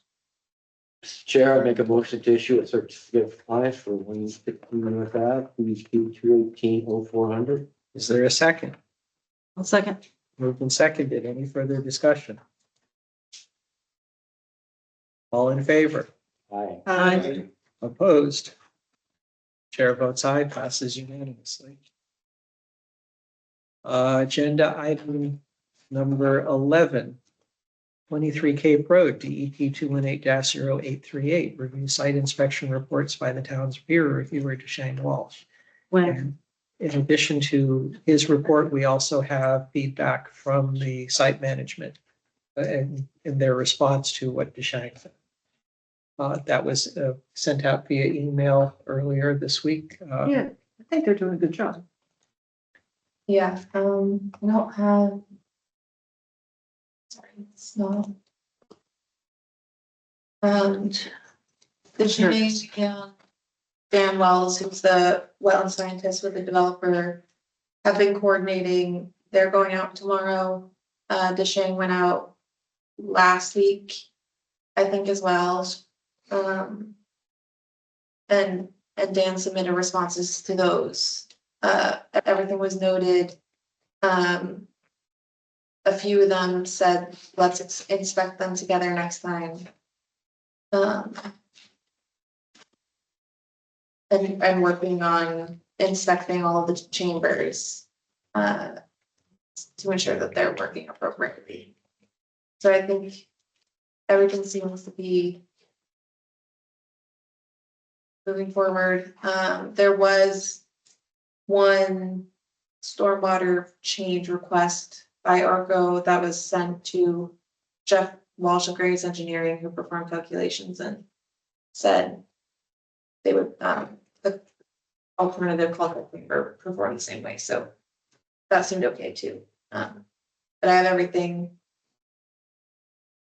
in the office, and I'm some of my public document links that are available on the website got broken when we moved SharePoint sites, so I'm gonna work on getting that re-updated, and then commissioners and residents can go into that folder and see all the reports for 23 Cape and stuff there as public.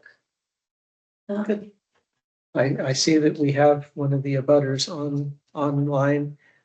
One of the items that Deshang noted and they discussed was on water turbidity and whatnot. Could you bring up that section? It's about the ice.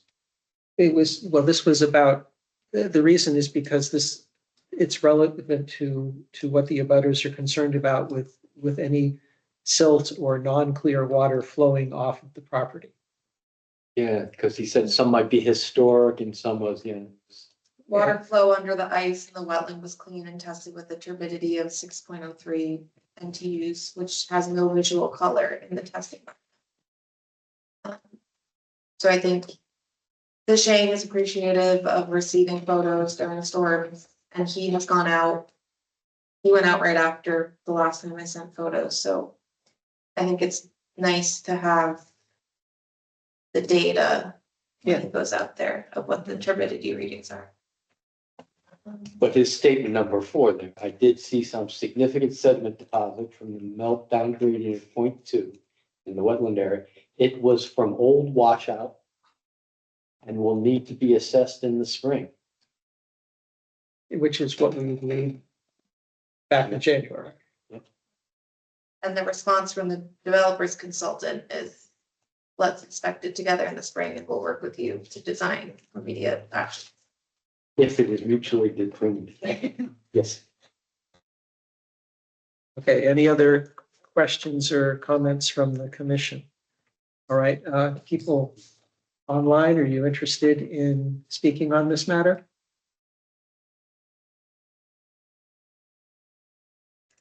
Okay, I guess not. Well, she. Oh, you unmuted. Do you want to raise your hand and say something? Oh, no, I was just going to say thank you. No questions, but thank you for bringing up that point. Yep, well, that, I knew I can't do much about what's flowing south towards through the solar farm, but I can make sure that we're paying close attention to what's flowing into the river that's abutting your property and theirs. Okay, thank you. Okay, agenda item 12, wetland protection bylaw update. I met with Isabella yesterday and we modified what I was proposing as a timeline last time. The current thing that we're looking at is the changes to the actual Mendon bylaw were not as extensive as I thought they were going to be. So instead, we would plan on having the commission review a proposal to amend the bylaw and then pass it along to the General Bylaw Review Committee and the Select Board. And then after that gets set in motion, we would then have a second conversation about what we want to do to change the regulations that we have. The difference here is that things in the bylaw require a town meeting vote, whereas to change the regulations, that's done by the commission.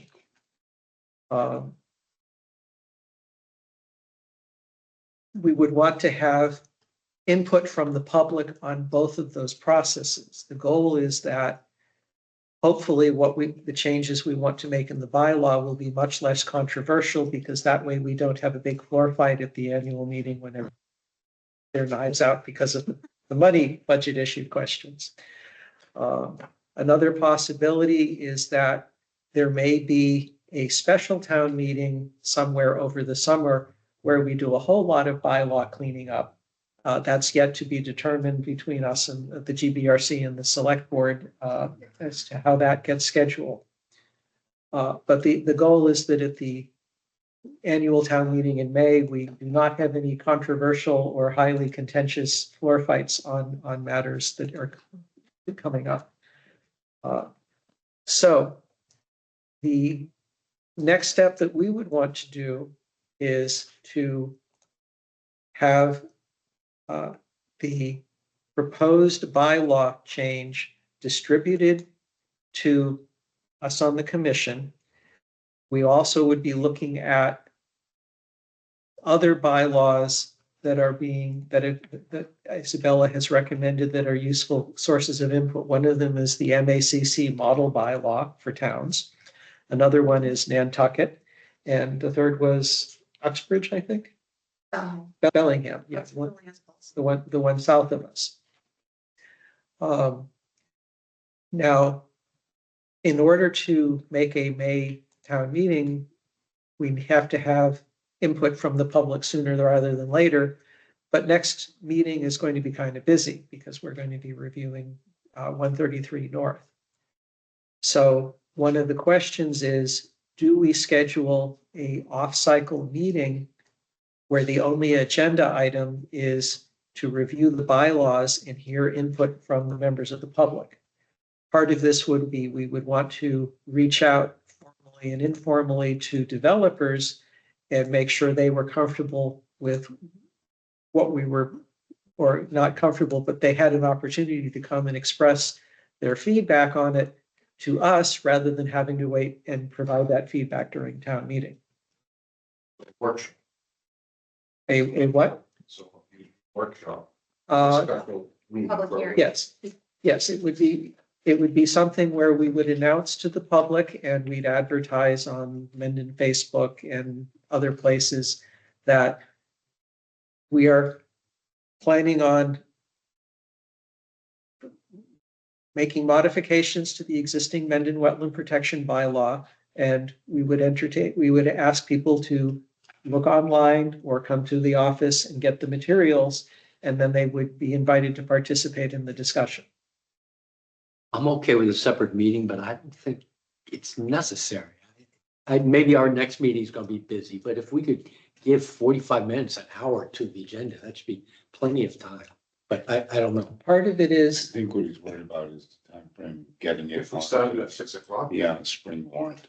well, the problem in We still have scheduling March it, and April. the problem in scheduling it in 2 weeks is we're going to have 133 North is going to be done first because it's public hearing continuation. And that may go for another hour. Like So I'm saying, let's not do it next, but You we still do the have. first meeting in March. In March. Okay. Yeah, first. You wanted to do that, or the second meeting in March. I think the warrant is opening in March Yes, and probably needs to be submitted mid-April. Is what I am assuming. If the, I'd rather have one longer meeting than two shorter. It's basically what I'm saying. okay, so we schedule this for the first meeting in March then? And if we could get a copy so we can start studying now and make, yeah. I mean, the bylaw, it can kind of go either way. Bellingham's says we have the authority to adopt regulations. That's how short you can be. Well, And I don't think you'd want to cut it that short, but here's, there's some like, it references the wrong mass general law and it technically you guys have jurisdiction over 200 feet from all lakes. And I don't think you've ever received a permit for something 200 feet away. and that's where we would need to get input from developers and citizens. Here's why you want to have something in the bylaw. Right now, Mendon protects within, we have a 100-foot buffer zone with 50 and 25-foot lines. If that were moved into regulations at any Conservation Commission meeting, we could have a roll call vote and a majority of commissioners could change that to say, no, we're only going to stick with the state buffer zone, which is to say 0. You just are restricted from working in the wetlands. So in order to that is why you would have something in the bylaws, because then it requires that very major jurisdictional change to be done at a town meeting. So that's one of the balancing acts that we will need to think about. Every time we take something out of the bylaw, you have to, we cannot handcuff future conservation commissions, but we do need to be aware that they would have the freedom to change things without a town meeting vote. The regulations need a public hearing. Yes, that is written into the existing Mendon bylaw. So I have a folder in our agenda current files with bylaws and regulations. I threw in Bellingham, Douglas, the MACC, Mendon's and Nantucket's. Nantucket's I threw in there because they just had a really, I mean, they have a ton of citizens who care, but they had a really lengthy regulation review and they have the same 25, 50-foot setbacks but they've implemented a way where you could build in the 25 to 50, so long as you're restoring or putting something new that benefits. So those are some performance standards that would be in the regulations, but those are some things to kind of think about. Right now, we're pretty hard set on our 25, 50-foot setbacks, and our waiver says only in the benefit of the public. But I think sometimes it does get waived without having a true reason. So if you can waive it with some give back. And Can you give an example of give back? Like replication? Or a wetland, or to go further protection here, but we'll let you go tighter here, but do more. let's say the house configuration can only go in one way. And you want Basically, it, sorry, 27 with Yeah. our natural habitat, NH. yeah, so if you like, say you go 25 square feet over, you could create 25 feet of like a wet vegetated habitat or some sort of benefit. I mean, there's a couple of like examples on how they do it, but those are just things to look at once we get. We'd want to discuss the bylaw first and then regulations in the spring and summer as we look at that, but those are just some of my ideas and things I put to look at. Anything you all want printed out, just email me or come to the office. That's Okay. So we'll reason. We have assigned homework and we'll come back on March 1st, and Isabella will make sure that the advertising and the notices get set up in time. All right, March 1st. not Well, March 1st. do we want, The do we want First to have meeting the in March. public hearing about the bylaw on the 13th? Of March, yes. Yeah. Why not? Okay, we'll see how that fits in with the timeline. All right, updates. Chair, I'll go first. Training. I believe that Susan, you've signed up for some training. Oh, yeah, I'm taking 4 of the fundamentals courses. I completed 1. The next one's, I think, March something or another. That's in the calendar. Okay, I'm also taking 4 other things at the conference. okay, so you're going to be going to that. Mhm. All right, and see about working with Isabella and reimbursements, and because it's considered part of our training and Mhm. travel budget. I'm a lifelong learner. The other thing that I will observe, and this will become relevant when we talk about regulations later on, it's this. We had another example tonight of things being delivered to the conversation, to the Conservation Commission the day before or the day of are actually talking about it, which doesn't give time for Isabella to do the required amount of research. It puts a lot of pressure on us. So one of the things I will be looking at us doing is that we adopt the practice which is done in other towns where they say, yeah, nah, you got to get this in a week ahead of time. And we will see about getting those enforced. One of the things I was thinking about is that we may want to have different deadlines for large projects versus small projects and tie that in with the fee structure. Where if you're doing a large project that The bylaw says a complete application 2 weeks prior. Yeah. So if it's not complete, maybe I shouldn't even be scheduling a public hearing. I would. Yeah. but But if we that get a revision. Then it's kind of a waste of time. Then they But come that- in and it's like, but continue. that would not have dealt with the fact that we were continuing something previously and we just got the new update. So it's definitely something I want to Okay. have us thinking about in the future. That would be helpful. Yep. Okay, so now on to conservation agents update.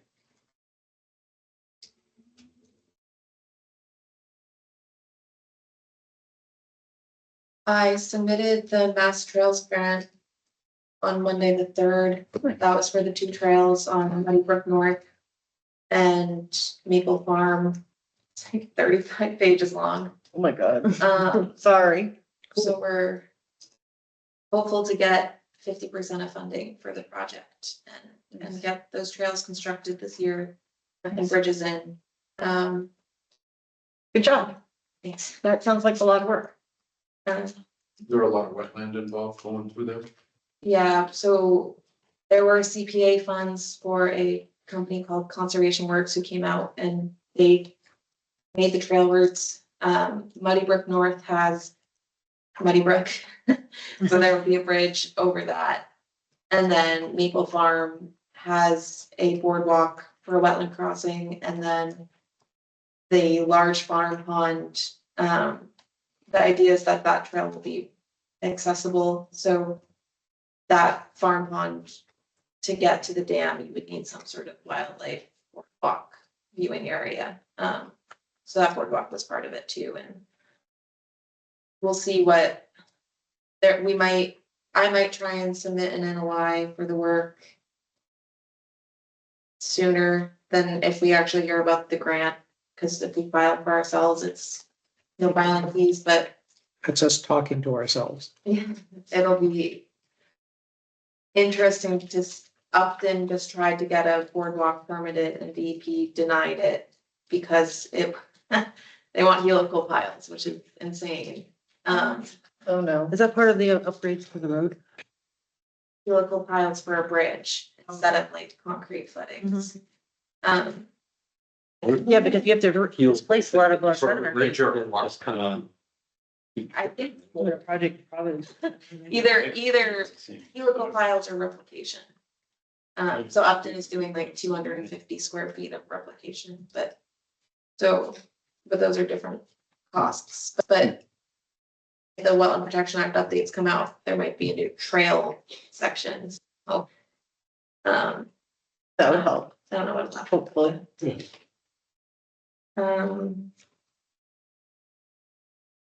We're still waiting on the submittal from 42 Millville Road with the applicant who hasn't done the wetland replication.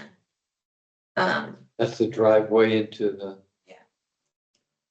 And then we had a meeting with the Woodard and Curran with department heads for the public water supply, so that those results were good. It's a sufficient water source. It gave well over the necessary amount for the pumping records, even performing during the drought. So that was good. Moving into phase 4, they may come and submit the COC for the access road, but they may want to leave it open just so there's no question of using it. But they were gonna do a pros and cons, but that was what I brought up yesterday. And then I think we're a ways out from any new NOI for designer, whatever, but. What is phase 4? Is that the water Phase quality 4. test or? Water quality in the well was good. 5 for manganese, but that's pretty standard Manganese across is everyone. No iron, no PFAS. So that was good. No PFAS, that's. I know, that's really good. Yeah, so the rigor tested in ground sample. Well. So it looks promising.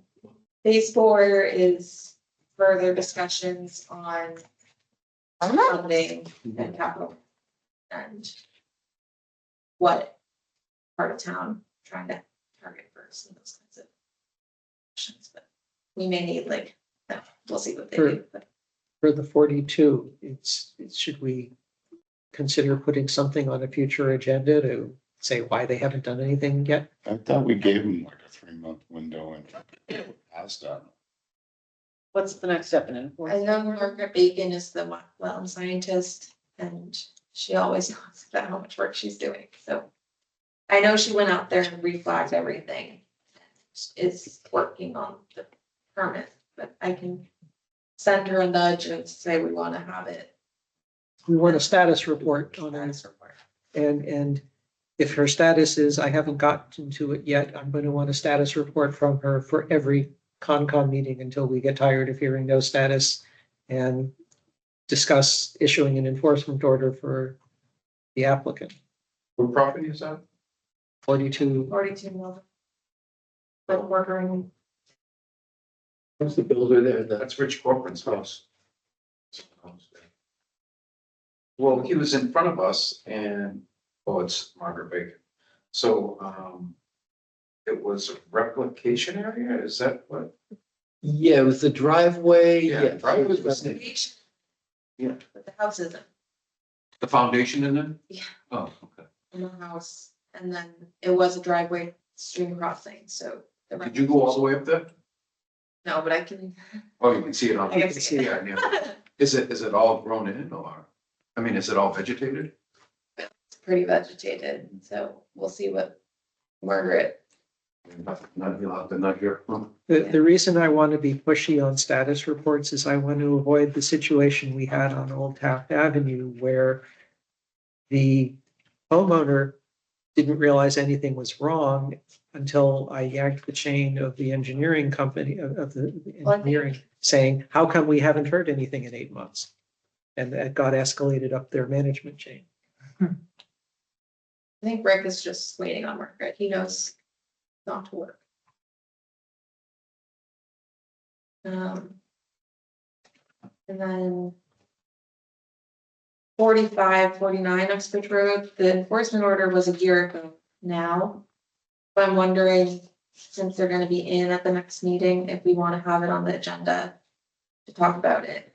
I don't know. I think because we hired Ecosystem Solutions to do the peer reviewing.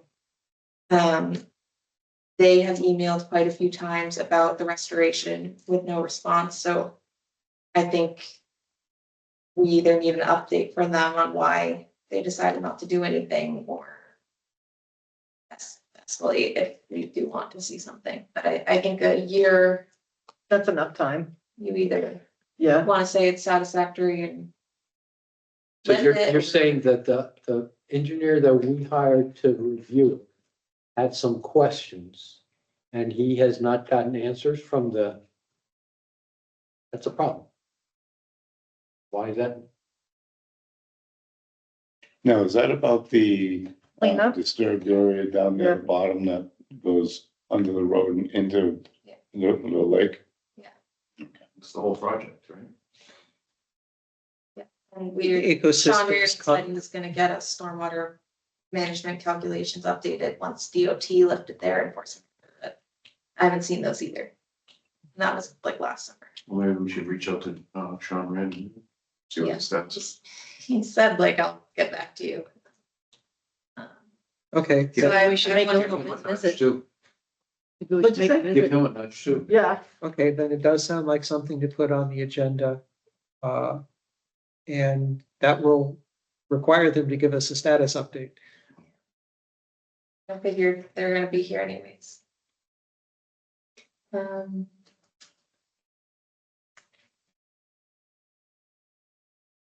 Yeah, I think Is that's Sean gonna be here for 133 or is Attorney Brodsky? Goddard would be though. It's not Attorney Brodsky. Yeah, It's the The- other- what's the date? That's another They're the ones, Goddard's still doing their stuff report and those kinds of things. So they're still out there.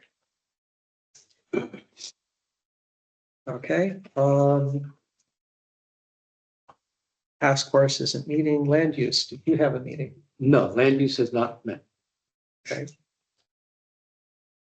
Slackers.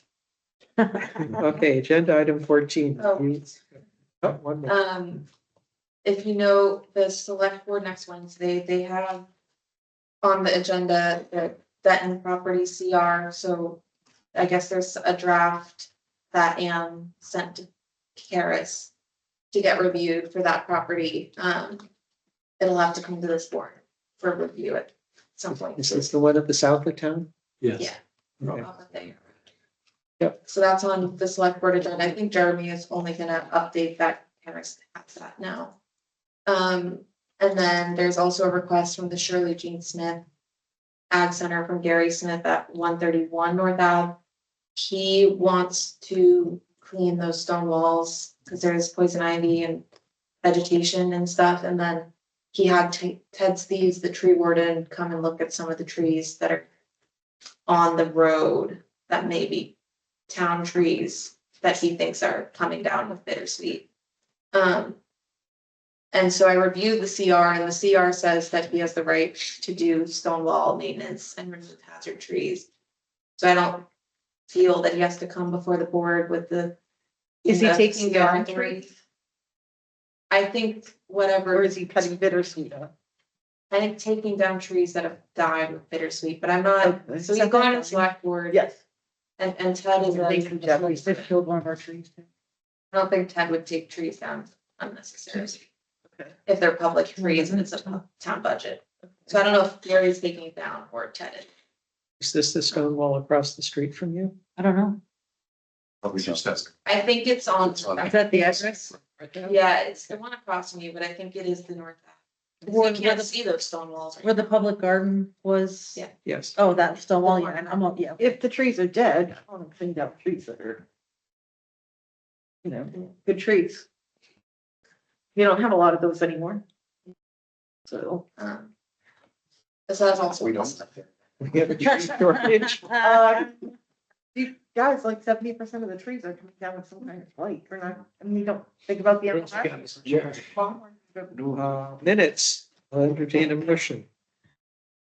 Make a motion to accept the minutes for January 23rd. That's third, Moved and seconded for 2025. All in favor? Aye. Are we all set? I wanted to Opposed? say something. Well, hold on. Motion passes. Now, next to the last agenda item, good and welfare for the commission. Does anybody wish to say something about it? No, nothing, I mean, so it's the third week of March, we're getting a partial knee replacement, so if there's anything important going on, I'll have to remote. Well, good luck with your knee replacement. Yes, third week of March, I just don't have. It's a partial, Okay. patella, femoral, whatever. And then the next one will be in the fall. Okay. No, they any- slice and dice. Any other questions? Any other things Did you- people wish to discuss? I tell you to hit something. Yeah, I'm getting two. 6 months started. Okay, we have signatures to do. And About 8 years. while of we're experience. at that, entertain a motion to finish the meeting off. I guess it's possible. Make a motion to adjourn. Is there a second? Moved and seconded, all in favor? Aye. Passes.